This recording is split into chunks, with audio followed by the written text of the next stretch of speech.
Hello, welcome to Throwback, Thursday, September 6, 2018. Steve Sipress here with my beautiful wife, Michelle. Say hello, my honey. Hello. That's my beautiful wife, Michelle. We were out for a morning hike on an obscure trail, and we came across this little clearing here of some clearing.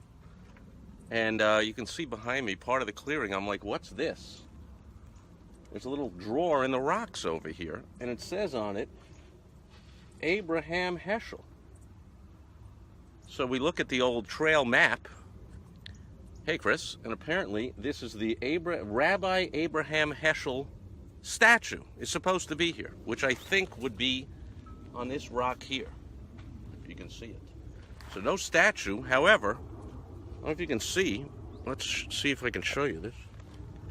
I know it's backwards, but that, in washed out words, says Abraham Heschel Library. How ridiculous is that?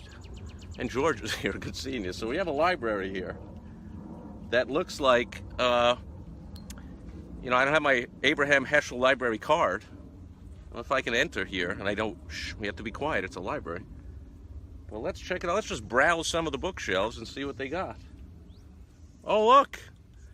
There are two books in the Abraham Heschel Library.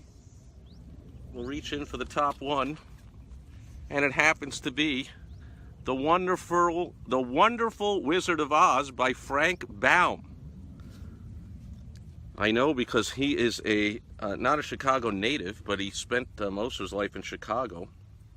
But how cool is that? Full of cool illustrations.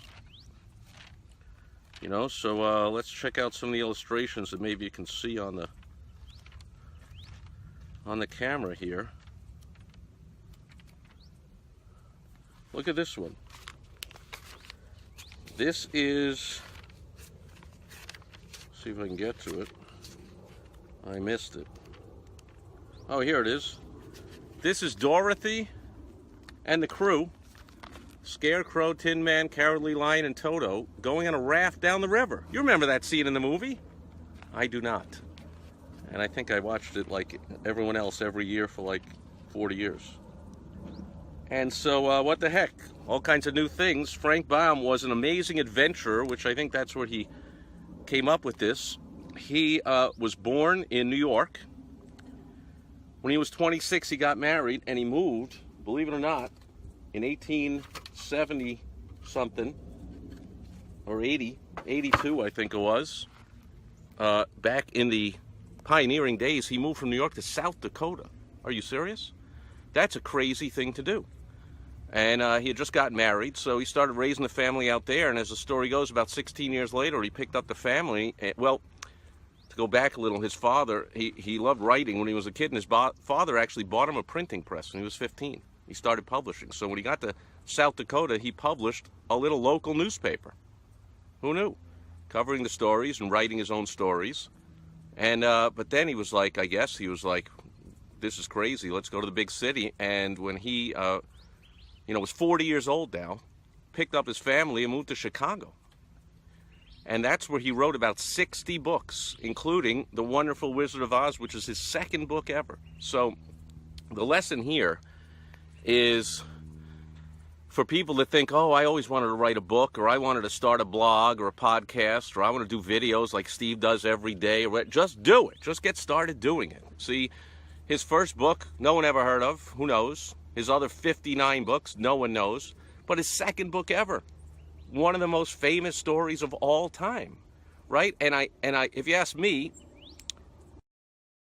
so that's good stuff. They've been writing, playing it, working on it, honing it, and then it's successful, and the record company goes, hey, put out another one next year. And they're like, what? It took my whole life to write those 10, 12 songs. How am I going to write another 10 or 12 in a year? And therefore, as you can guess, the second album pales in comparison most of the time. So your business owners, I haven't met one yet that didn't say, oh, I want to write a book. And then the excuses come in. I don't know what to write. I'm not a good writer. Who am I? Blah, blah, blah. Well, compared to your prospects, by definition, you're an expert, whatever it is you do. If you're a plumber, there's plenty of weekend warriors who go to Home Depot. And we are back. Part 2. Got cut off there out on the trail. Only about 90 degrees this early in the day, but the phone overheated and or lost the connection. I think both happened kind of at the same time. Kind of had a feeling they might. And so I was pretty much at the conclusion of the story anyway. The moral of the story is have some courage like Frank Baum. Go on some adventures. In fact, if you're a business owner, that's what you're doing. Business is an adventure. There's ups, downs. Every day's different. You never know what's coming at you. The slings and arrows, or as Scott Alexander writes in Rhinoceros Success, the torpedoes come at the rhino. You got to have that thick skin, and you just keep going. You're living in the jungle. You never know what's going on from day to day. So it's an adventure, and then you turn that into a story, because people love stories. Stories sell. Facts just tell. So get out there, be adventurous. Maybe come across an obscure library that only has 2 books in it. You know, I returned that book, The Wonderful Wizard of Oz. I hope it wasn't late. I hope it wasn't overdue and they're going to send me a notice. I might lose my Rabbi Abraham Heschel library card. My library privileges out in the middle of nowhere. But that's it. Now I'm back in the pool hanging out. I'm going to shoot some hoops.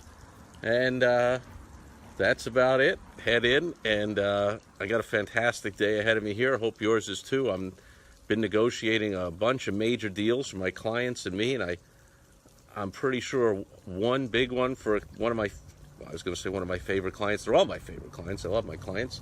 I'm going to close a big deal today, and got some other things going on.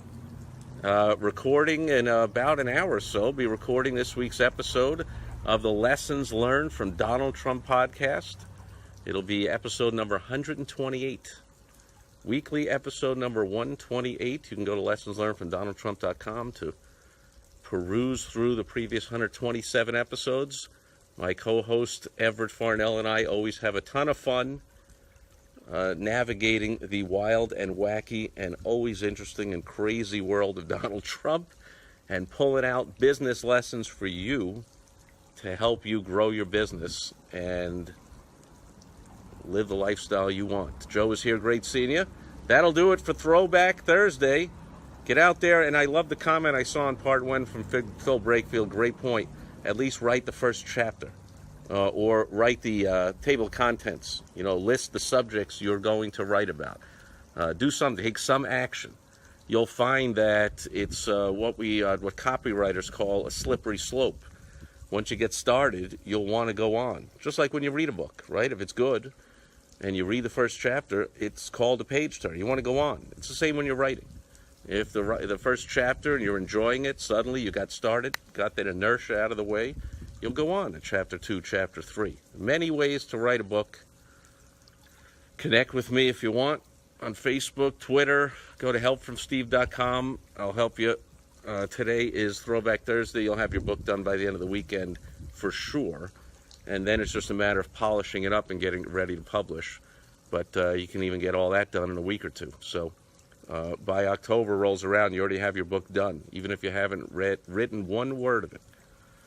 And as Frank Baum proved with The Wonderful Wizard of Oz, just his second book ever is a book that I would think just about every person in America knows the story. And what about yours? Are you keeping it a secret, or are you letting people know? Give you a hint. Get it out there. That's it for Throwback Thursday. Hope you're going to have a fantastic day, as I am, and I'll catch you tomorrow with a foundational tip. Basic tip to help you build your business on Foundation Friday. Hope you will join me then. Thanks for being here today. Hey, and Phil is back again. Thanks for that comment, Phil. It was a good one. I just covered it. Over and out. Bye-bye.